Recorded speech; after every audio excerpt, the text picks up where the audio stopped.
Daviess County is unique in its Indian heritage. It is evident by numerous things such as the Apple River Fort, site of the Black Hawk incursion. Other examples can be seen in the local school mascots, such as the Warren and East Dubuque Warriors and the Stockton Blackhawks.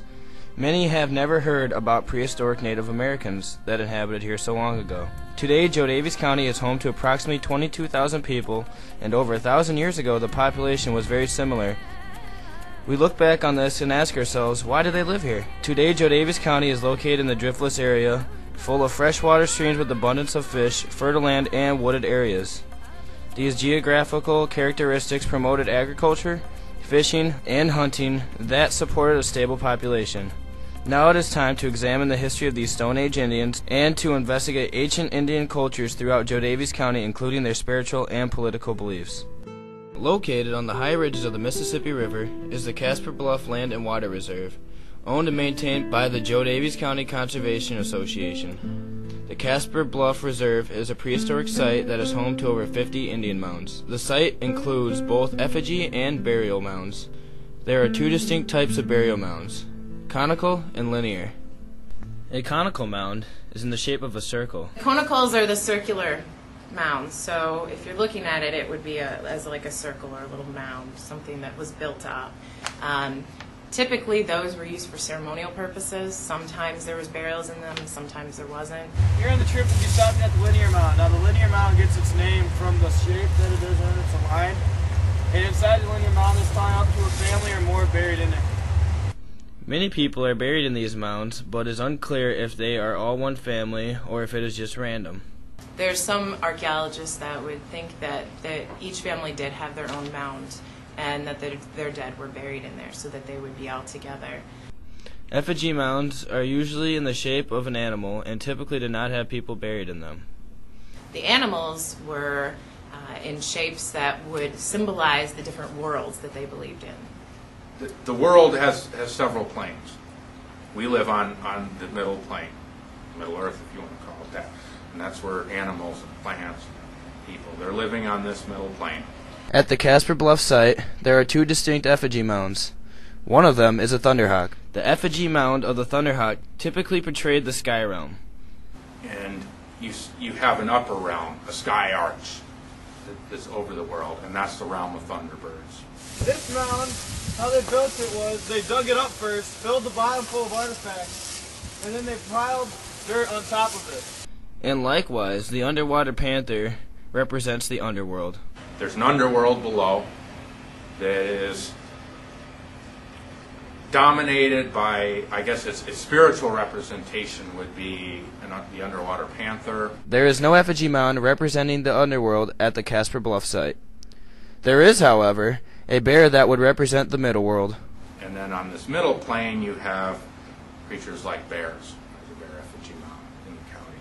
Which move between the planes. They go down and hibernate, they come back up. These Native Americans believed that these realms were in conflict with themselves in the middle. They didn't see it as this kind of good-evil opposition, which a lot of times we do in our belief systems. It was just, they could be, depending on how you related with them, but they were just opposing forces. And the role of you as a person on this level was to basically do the right thing. Also located at the Casper Bluff site, you will see a large area that sits low in a circular shape. It is most likely a sweat hut. Sweat lodge is an area in which all of the men would gather, typically covered in animal skins, and it would be a depression in the earth. They would gather in there, talk about the day's activities, talk about how to run their societies.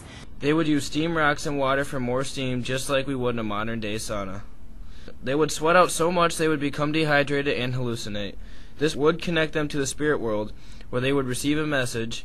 And they would have their visions through these sweat lodges, and they would get advice from the spirit world as to how to go about doing a hunt, or where the appropriate place would be to do a hunt, or how to conduct a ceremony or have a song given to them through these visionary. Hunt right, gather your foods right, take care of where you live, do the proper ceremonies, mound buildings, rituals, do all these things that basically interceded and kept these realms in balance. As you can see, Casper Bluff was a very important religious and spiritual site to prehistoric Native Americans. over 1,000 years ago. The central focus of the Mississippi Indians is located in Cahokia, Illinois. At its height, Cahokia was inhabited by as many as 30,000 people, the biggest city in North America until Philadelphia in 1850. The Mississippian culture was based on a hierarchy with a priest class as its highest social class. This strong leadership allowed Cahokia itself to be a planned city and allowed for major public work projects, including Monk's Mound and Woodhenge. Mounds were a social status similar to our houses on the hills, and Woodhenge showed an advancement of astronomy. We're not for sure how Cahokia declined, probably overuse of the environment. If you have that many people in an area doing that much agriculture, cutting down that many trees, using them for houses and other fires and everything you do, you're going to run into the same problems that we run into today. These environmental challenges probably led to civil unrest. You begin to see these fortifications get built up around the center of Cahokia as if they had to protect those central precincts. From who, we don't know. It was the biggest thing in North America, but maybe from internal unrest or whatever. The displaced Mississippians from the Civil War left Cahokia and found their way to present-day Hanover, Illinois. Hanover, Illinois is a town nestled between the Apple and Mississippi River Valley in the far northwest corner of Illinois. Hanover is a town located in the River Ridge School District. Hanover started originally as a mill town. In 1850, John White started Hanover Wool and Mill Company. John White picked Hanover for the location of its mill because of the flat, fertile landscape and fresh water of the Apple and Mississippi River. Coincidentally, ancient woodland Indians over 1,000 years ago found this geography to be the perfect site for their own village.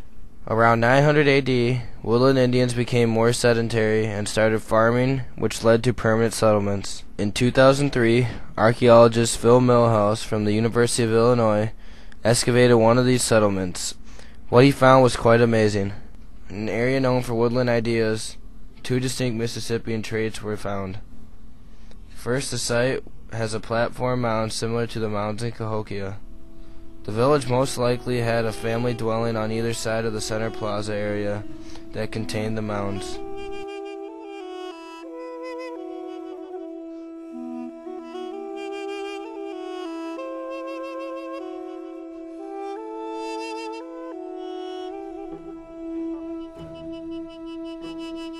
Second, a piece of pottery was found that was made using techniques from both woodland and Mississippian style. This piece here is one of my favorite pieces of pottery from the site because it combines a number of traits from both local woodland people and the incoming Mississippian people. And you have a plain surface like you do on a Mississippian pot. The temper is mixed. They're using woodland grit and shell temper, which Mississippian used, but they're putting this collar around the top of the vessel as woodland people did, but they're not decorating it with any of the cording that you see on there. So this is an absolute hybrid between these two cultures, as if the maker, likely a woman, had conflicting ideas about this, or was being told by either her mother to make it this way or her mother-in-law, the family she married in, to make it this way. These two discoveries conclude that a unique blending of Mississippian and woodland cultures took place in this important Hanover site. The impact of these sites to Illinois history is groundbreaking at Casper Bluffs. There is one of only two Thunderhawks in all Illinois, and the cultural diffusion of Mississippian and woodland Indians at the Wapello site could literally rewrite the history books. A major part of Daviess County's rich Native American culture is evident at the Casper Bluff by showing spiritual beliefs. Examples are the Thunderhawk and the bear. Also, the Wapello site shows a unique blending of two different cultures. Why do people not know about this important past? Our group was very excited to learn and discover Daviess County's past. Also, we encourage everyone to learn more about the people who first roamed our land.